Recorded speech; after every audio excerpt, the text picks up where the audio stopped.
Umuganda wo kuri wa gatandatu mu murenge wa Masaka waranzwe n'ibikorwa byo kurwanya isuri.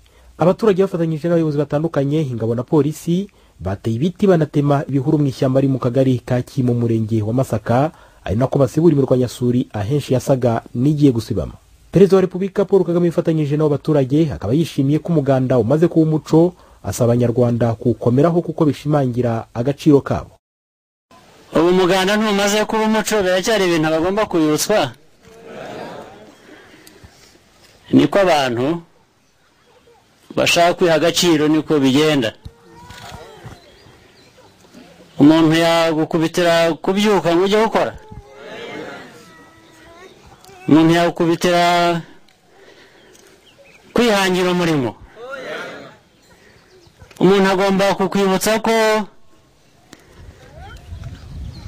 ugomba guhinga ukeza ukigaburira. Nicyo gitandukanya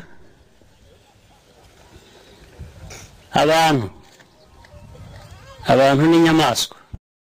Umukuru w'igihugu kandi yagarutse no ku isuku ikwiye kurangwa ahantu hose, avuga ko ariyo ntangiriro yo kubaka igihugu gikomeye kidakangwa n'uwo ari wese. Ikintu cya mbere ukwiye kwiga kubanza kikakujya mu mutwe, nukuvuga ngo ariko hanicaye hameze hate, aha nigira hameze hate.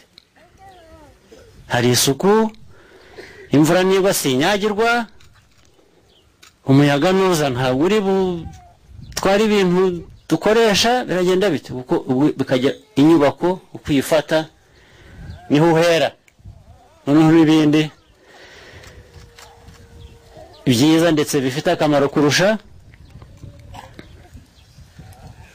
bikabona uko bikugeraho, nibwo bigira akamaro.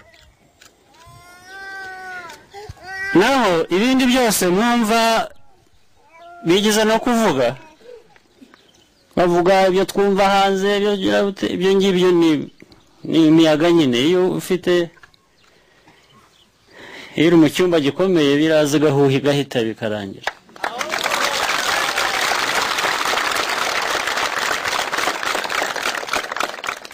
Ibi byose ni imiyaga ihuha gusa, bimwe bikanga abantu, bikanga abana, bikanga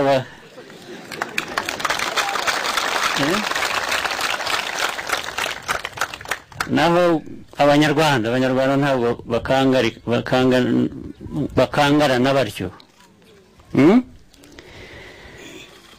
Rero kudakangarana nuko ugomba kwiyubaka, abanza ukiyubaka mu mutima, mu mutwe.